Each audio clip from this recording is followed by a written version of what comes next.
Magandang araw mga kaibigan. Good news po ito para sa mga DDS.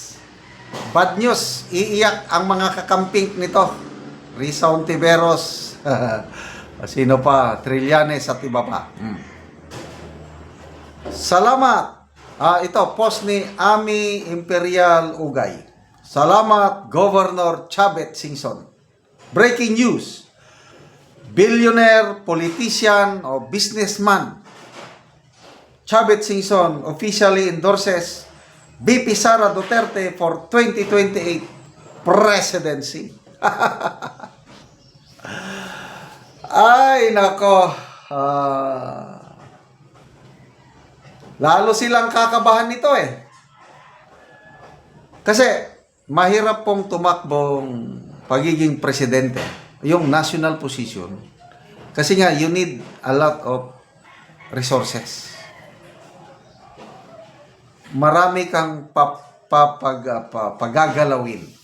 Kaya, advantage ng administration candidate, dahil machinery, pwede silang maggamit ng government resources para yung candidacy ng kanilang yung pambato nila maikot ang buong. Kasi kung kakandidato ka, kailangan pasyalan mo ang buong Pilipinas. Magpakita ka. Malaking bagay yun. Yung nakikita ka ng botante at nakakapagsalita ka sa iba't ibang lugar. Ganyan yan sa ano. Kaya sa presidential campaign, kailangan mo talaga ng ganito. Si Tatay Digong, ang alam ko, ang isa sa dilema o problema niya bakit alanganin siyang tumakbo is wala siyang resources. Parang imposible siyang manalo eh. Ako nung una parang alanganin ako kasi ang kandidato ng administrasyon noon is si Mar Rojas. Tama ba? Yeah. Marami siyang mga malalakas na kalaban. May Grace po, Mar Rojas, sino pa ba? Miriam Defensor. Kailan ba tumakbo si Binay? 2010 ata, tinalo niya. Yun. Kailan tumakbo pa rin. Paano nanalo si Tatay Digong? Nanalo na lang siya sa plataforma eh. Kasi nung simula ng kampanya, mababa yung ratings niya.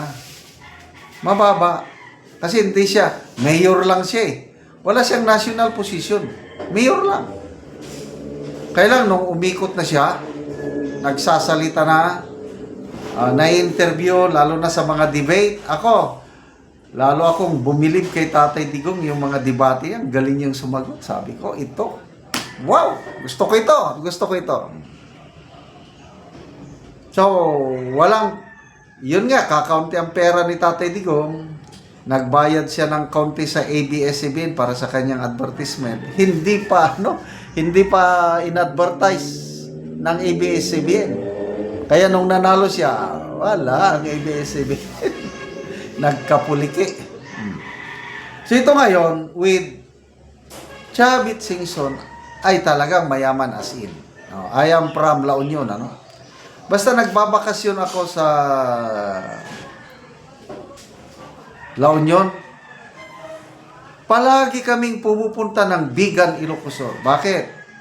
Maganda po ang Bigan. Kung hindi pa kayo nakapunta, ang sarap pong pasyalan yung mga lumang houses doon. Panahon pa ng Kastila, ang sarap sariwain. Para bang bumabalik ako sa panahon ng mga Kastila, nakikita ko yung mga bahay, ang gagandang pagka-preserve. Of course, pag nandun na kami sa Bigan, pinapasyalan namin yung resort na tawag doon is Baluarte. Parang zoo o resort. Libre ang bayad pag-aari ni Chavit Singson.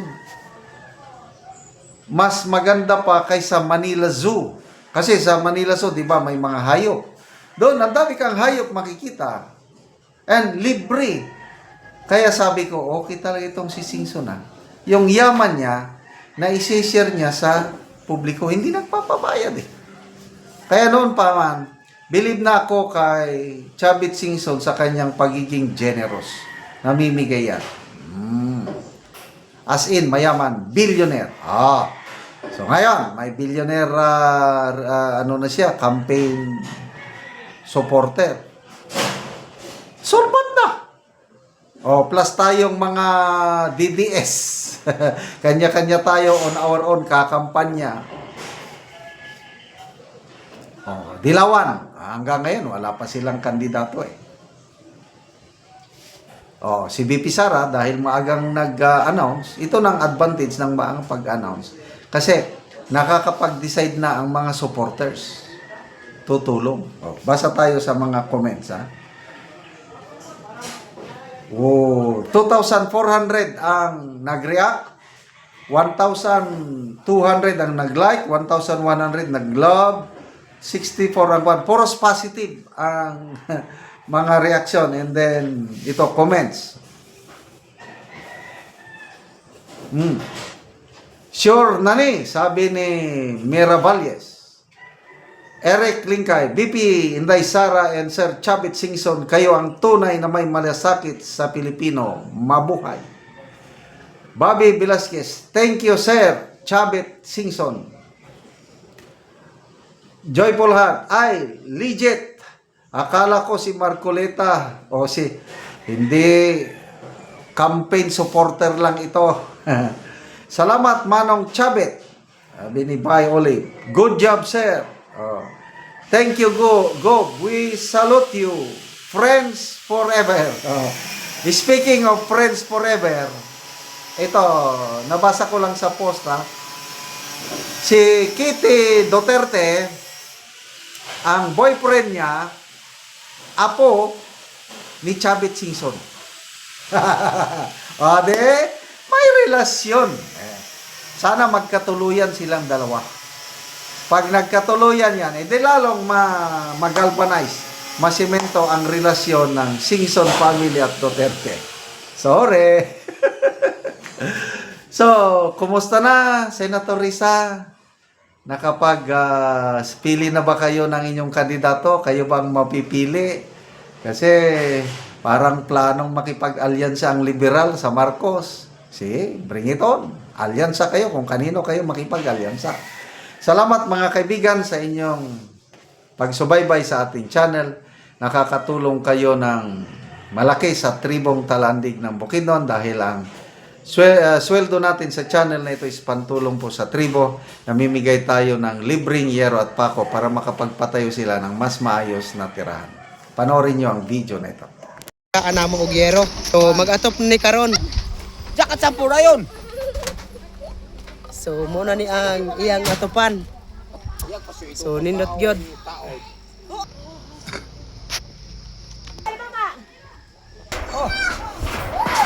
Ay sige. Ay no. Sige ikot.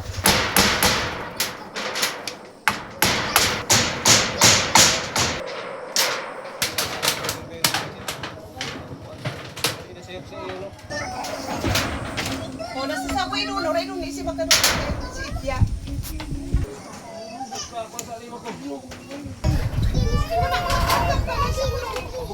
Babugat siya pa no.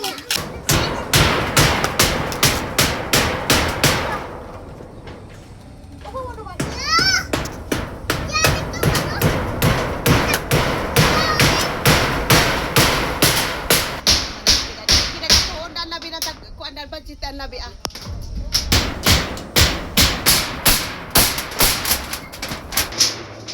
Alam man ikaw sa alam. Bisan ma-kwarto. Tira lang natin yung